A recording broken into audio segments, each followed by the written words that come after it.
Hi, I'm Lori and I own Happy Little Painter Co., where I paint murals and windows full-time.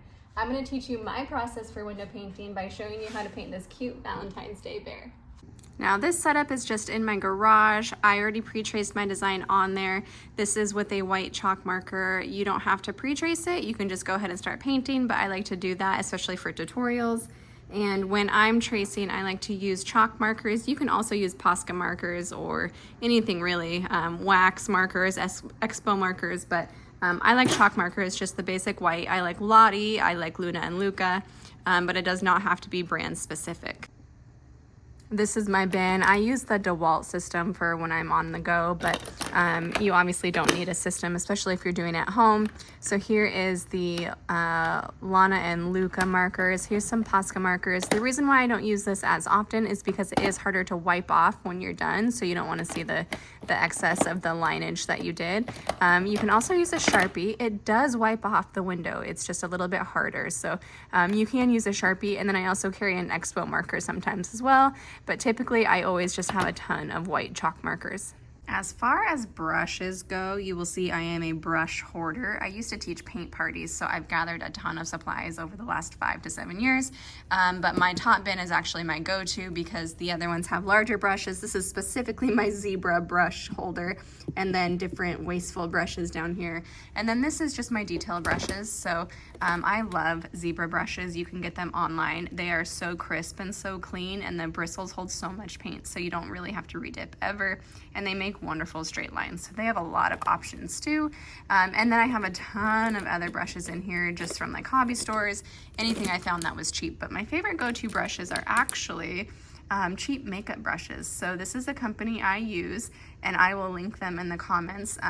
This company has like dollar brushes, and makeup brushes are so great because they hold so much paint and they're so smooth. So sometimes you do want a firmer brush, but I typically go towards really cheap makeup brushes. Also because I always forget to clean my brushes and it turns out like this, and I find them all the time. So to get your design up here, you can freehand it. This is what I'm talking about when it wipes off so easily. But you can freehand anything you want. You can also use a VR headset to get it up there. You can use the Apple Vision or Meta Quest. There's a bunch of tutorials on that, and a ton of artists use it. Or if you really want to and you're at home and you're not sure what to paint, you don't have to paint this design. You can paint maybe some candy hearts, maybe 1 or 2. Get a picture that's royalty free online. You can also print it out on paper and tape it to the back of the window and then trace on the front side of the window. So I always paint the outside of the windows. This is a door that's just set up in my garage just for tutorial purposes, so nothing too fancy. Typically if you're at a business or your home windows, sometimes they're tinted on the back end and you can kind of see through it a little bit, but this is just my garage wall. As far as paint goes, this is the one I'm using today. I typically always use ceiling flat paint for a base. You also do not need a base, but for tutorial purposes, I'm gonna use a base just because it does help it from lifting off when I do the layers, and you'll see what I'm talking about a little bit later.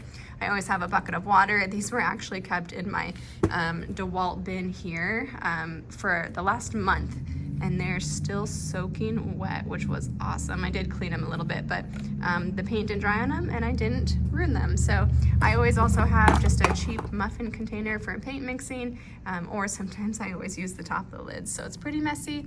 As far as rags go, you can have a rag to wipe off all of your paint and brushes. I use this and then I just wash them. I also tend to use my pants. As far as other paint goes, so I showed you my base paint. I usually always use for my primer a marquee ceiling paint, but you can also use the basic line, which is a paint and primer. This is their lowest line here. I get it in eggshell. And then I also did buy this I-100 from Bear in the ceiling paint because I haven't tried that yet. So it's dead flat. I prefer to use flat because it has better adhesion.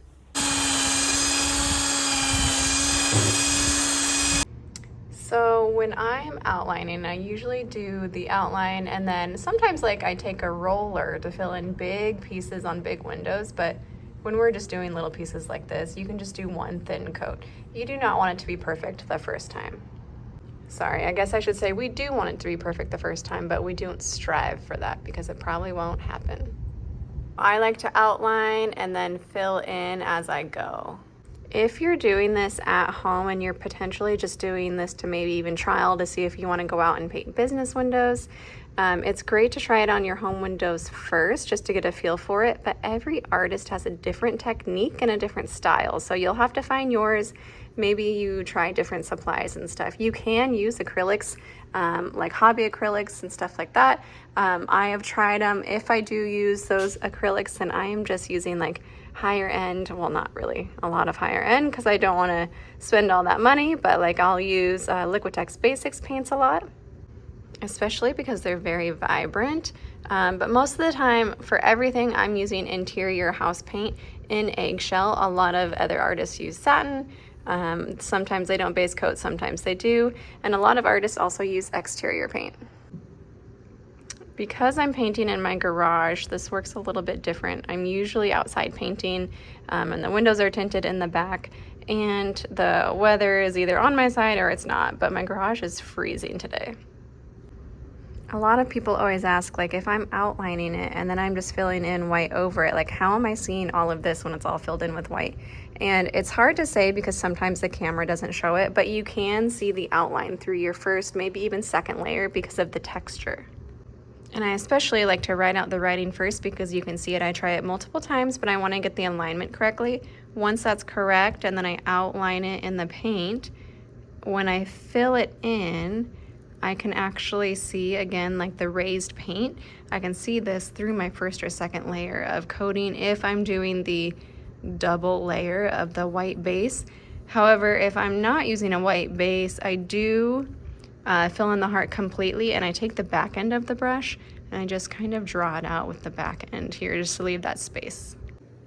The outline does not have to be perfect because you can change your shape as you paint, so you can just get it on there just to put that stronger base on there, if that makes sense. Sometimes when I am outlining, I decide that I actually don't want it that way, so I can easily take my blade and remove it. But this gives me an idea of placement, and sometimes I like it, sometimes I don't. I think this one's just gonna say Happy Valentines. If I was doing a business window, I would have laid it out where it actually says Happy Valentine's Day, but this one is very limited. It's very long versus tall for this design, but I really wanted that like coquette style of Valentine's going on here. So I'm gonna go in and I'm gonna fill it in, and this section is only like mildly dry, but see how you can see that outline. So when I'm using my marquee paint, it's definitely a lot bolder of a white, and I usually only have to do one coat, and it does kind of hide it a little bit more. But so far, this one's not too bad. I can see, because it's also not dry, it's pulling up a little bit of the paint here. And my marquee doesn't do that, but this is also a cheaper version. So, and it's so cold in my garage and I'm painting in such a small spot. When you're doing this, you want to keep it a thin layer. You don't want to try to cover it perfectly the first time. If you go really thick, it will never dry and it'll continuously lift up. That being said, remember that in every environment it's different. So when I'm painting here, it might be different than the technique and the paints used, maybe in Florida, maybe in even Las Vegas, but I'm in the Pacific Northwest, and every time I paint on the outside of the windows and use my interior paint, I've never had an issue with any of it falling off. I do see that a lot with acrylic paints, and then in different humidity as well, but this stays on really well. I've had them stay on for 3+ years already as permanent window paintings, and it's still there and looking good. It only comes off when someone intentionally scratches it or pulls it off. I think the reason why a lot of people don't like to use flat paint as a base when they choose not to is because it is actually harder to remove, and that has a lot to do with why I use it, is because of the weather here. However, I found a really good way to remove it. It does get flaky, so you have to keep it wet, and it does adhere a lot more, so you do have to sometimes work harder, but now I have a way where it just comes off like a breeze, and I'm happy with it. You do not need to second coat the white base, really. Sometimes it depends on the color you're using, so if you're using yellows, greens, browns do this a lot, you should probably put another white base coat down so you have the 2 layers, because they are a lot more transparent. I have my DeWalt system here that has a lot of my paints in it. I buy the sample sizes, And I do have backup quartz for my bigger colors that I use all the time. I just have the cutest little handy paint pail here. I love handy paint pails and all of their products as well. So I have this mixed in with like greens here because I have a ton of greens. Somehow I just got a lot. These were 50 cents at Home Depot typically. And then I have a lot of my blues and purples up here. These are drawer systems and I just roll it everywhere. This is the black I will always use. You can use different kinds, but this is the one that's always worked and has been most convenient to purchase for me. This is Golden Fluid Acrylics in Carbon Black. It is expensive, but it lasts a long time. It's very smooth.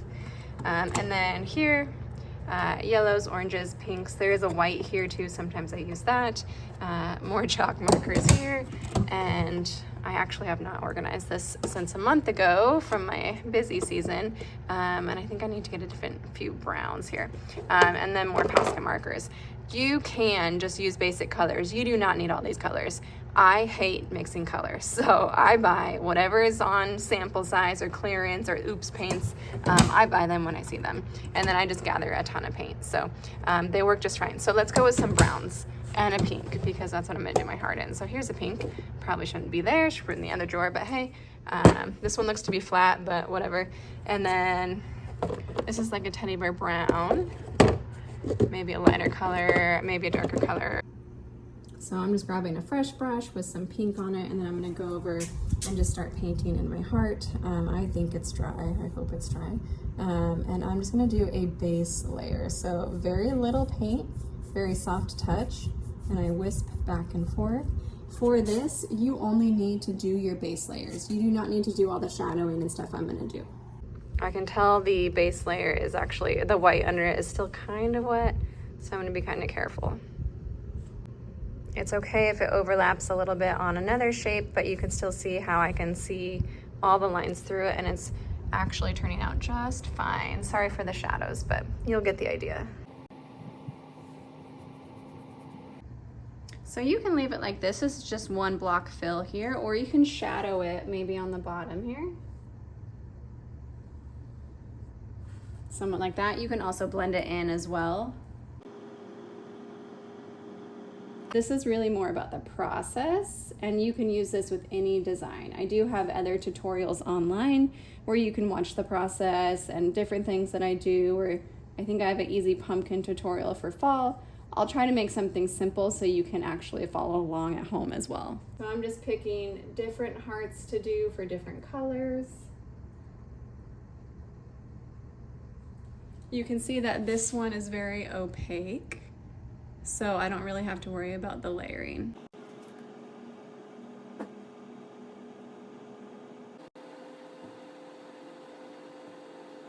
I'm gonna add a little bit of red as well. I do sometimes have like different samples that I've tried, but I promise you that Bear is just my favorite. Benjamin Moore, Sherwin-Williams, I mean, every place has different ones, but so far Bear is my favorite.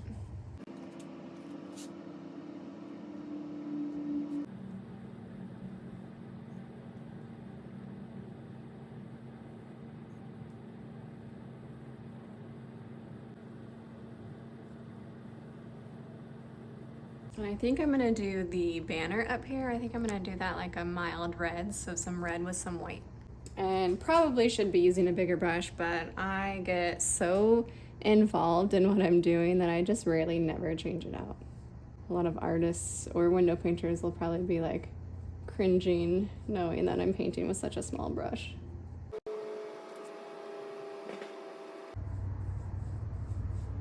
And I'm gonna make this little part a little bit darker because it's gonna be more like the shadow. So sometimes in big shapes like this, I purposely leave a little line or a space when I'm having color transitions, when it's all one big bulky shape, especially when the color is gonna be close, like it's gonna be a dark red. So I would normally leave a little bit more of this showing, or just change your stroke direction so you can see the difference if you feel like you're going to get confused, or maybe the coverage is really good, but I would leave that there so I know that's where I'm going to cover it with my outline.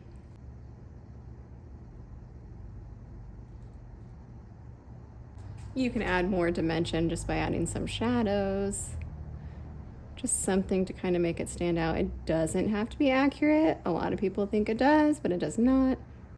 You can add a lot more detail too, but I typically don't.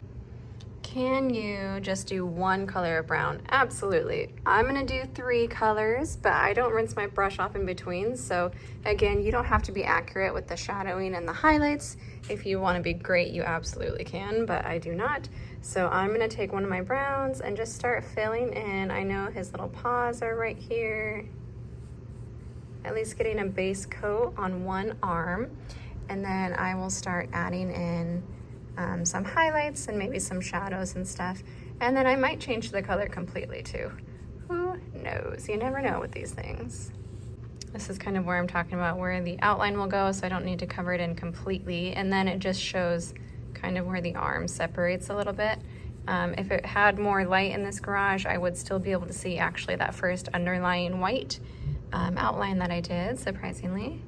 Just doesn't show it very well on a video. Okay, for the head, I'm gonna leave a little white spot here for the eyes. And then I'm gonna fill in this entire color. I'm gonna leave a little section here, right here, and then this part of the nose is gonna be lighter. This is where it's really funny to me when I'm painting and I'm on the street and everyone's like, oh my gosh, it looks so great, good job. And I'm like, oh, thank you. Like, I know you're being really nice, but like, this is not the stage where it looks great, but I think they have a great imagination so they can see where it's going, but I always think that part's really funny. This is the part where you can see the streaks, and yeah, it's gonna dry and stuff, but that's not gonna go away. A lot of people would leave it, and honestly, it still looks totally fine to anybody, but like to me as a really OCD artist, I'm not going to leave it because I can't stand the streaky look, but that's just a personal preference. So I will go back over this. I'll probably add a little white to lighten it up as well. I'll probably just get a little color in here just to get the lower end of the face, but this will come to life, so just wait this part out. But you do want to make sure your layer's dry. The other thing I want to point out is when you're painting and you have some paint on your brush, go back and forth using both ends or both sides of the brush. A lot of people, especially window painting, this isn't like a canvas, it's a completely different surface. A lot of people just do this and they try to just do one side, but you have to like use this motion to make it nice and smooth. And sometimes you do long strokes like this, sometimes you do short strokes, but you want to have that nice soft touch and go back and forth multiple times. You can see actually the streaks are already going away because it's wet, but I'm going over it a second time. You can tell it's not dry when it doesn't. So this guy here, I'm just gonna do the light brown for the bear's nose area here. You can blend it if that outside paint is wet. You can blend it if you want. The brown is still wet, so typically I would probably go in and do the nose and the eyes and stuff, but I don't want to mix any white with this wet brown, so that's going to dry for a second. When I'm at this stage, I'll zoom out here. So you can see the entire design, and it doesn't have an outline. It obviously doesn't have any details. This is the stage where I like to actually outline it completely with my color or white. And you don't have to do this part at all. A lot of people don't outline their designs. It depends on the aesthetic that you're going for. But this is where I'm gonna grab a thicker brush. I like thicker outlines. Still gonna be a makeup brush. I'm gonna change it from this one, but I'll show you what I mean by that. This is another brush that I have here. This one's thicker. I think this paint is pretty opaque, but I never really know. So it looks opaque, but who knows?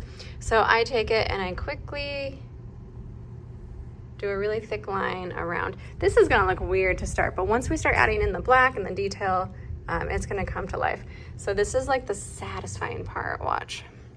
At least for viewers, I always find that everyone's obsessed with this part, and just look how smooth that is. Yes. You can do any part of it outlined, all of it outlined, whatever you choose to do. It's your painting.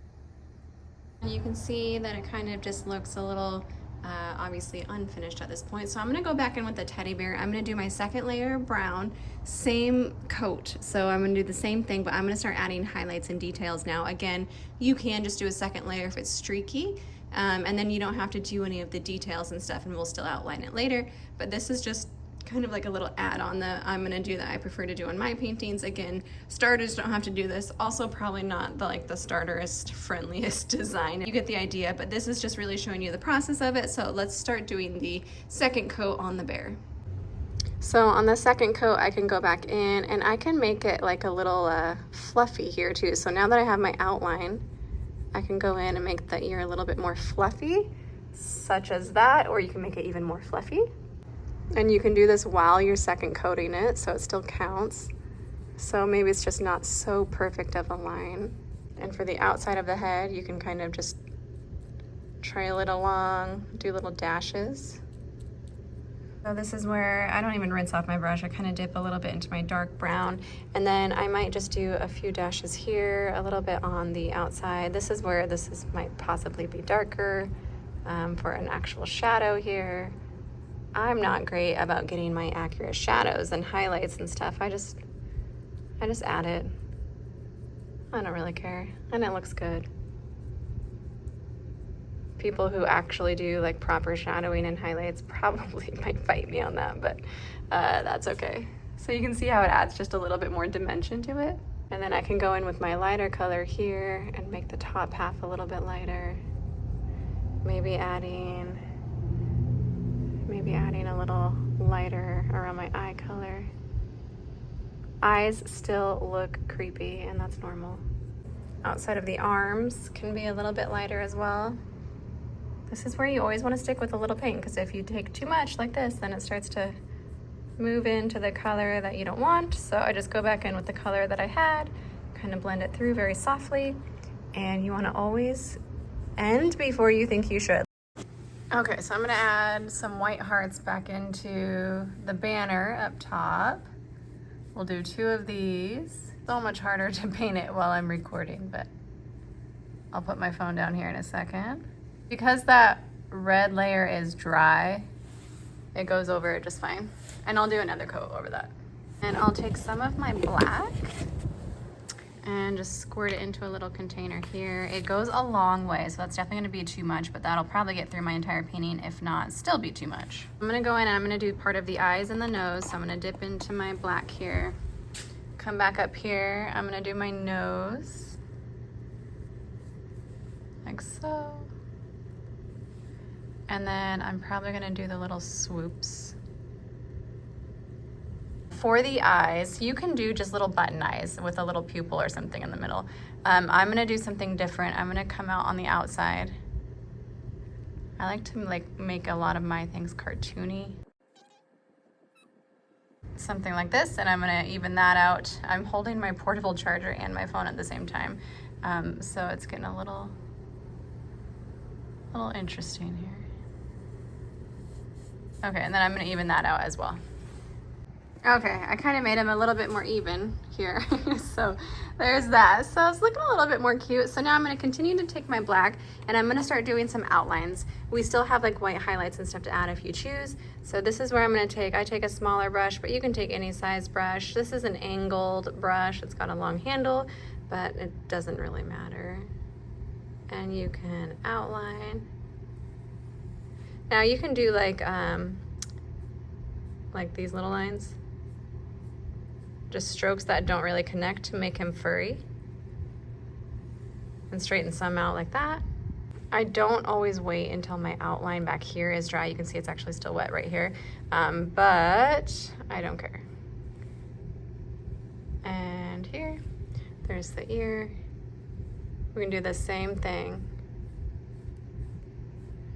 You can do this with a Posca marker or a chalk marker as well. It's just if they get wet, or if this window's gonna get wet, the paint will be fine. I don't really trust the markers here. We can do some furry.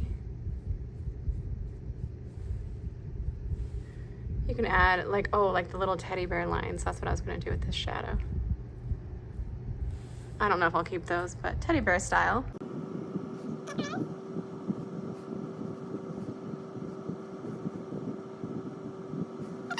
You can add some extra little furry dashes here. We'll do some furry dashes on the outside of his body. So I'm gonna put the phone up while I finish doing all of the black outline on the rest.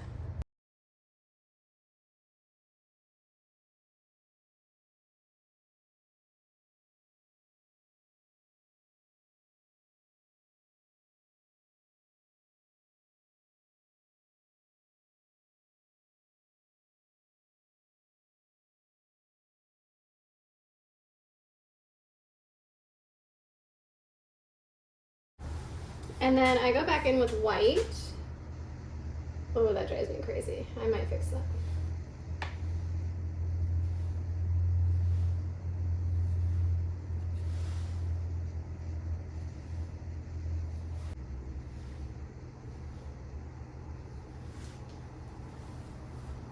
That's good. I'll do a big one here. And I'm gonna let that dry a little bit more, but this is gonna have more white on the outside, and we'll do little pupils on the inside. I like to go in and do extra little highlights on the outside of the design. You do not have to do that. I don't always do this if I'm doing one that's more like no outlines, no boldness. It's very delicate painting.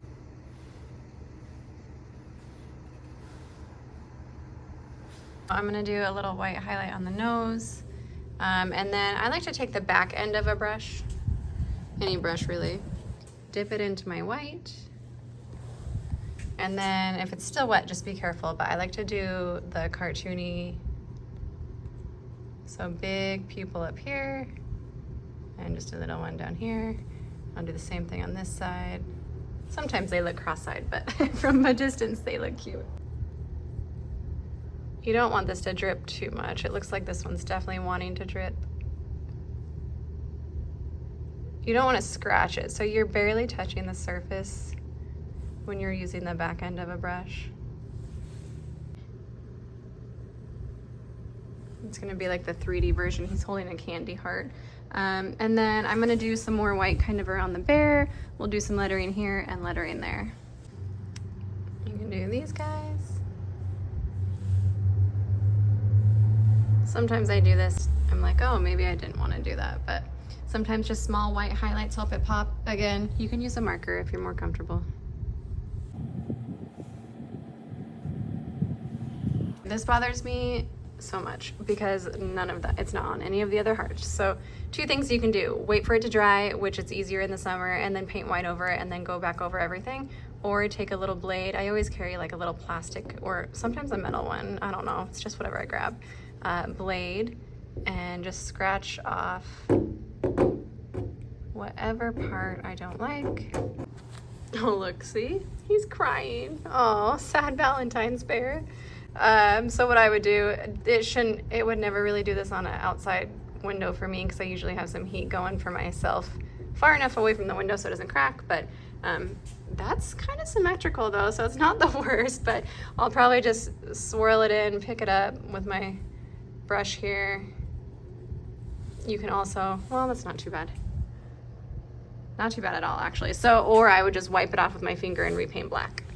One of the hard things about window painting is you always have to watch your hand and where you lay it, especially when it's wet. So it's harder to paint without resting your hand on anything, without like, we call it fulcrum in dental, but just because you will get some wet paint on you somewhere and then it transfers onto the painting and stuff, and then you can go back over it and fix it, but it's annoying. Sometimes you see it in like the worst spots and then it just keeps happening and you know better, but you don't stop.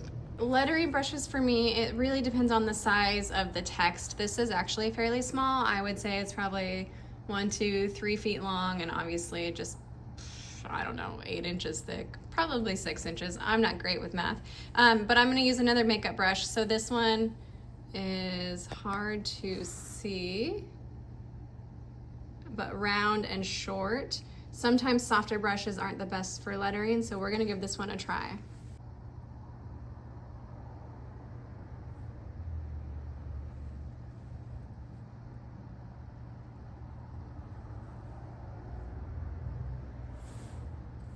I don't like it when the brush trails off like that, so I always come back up.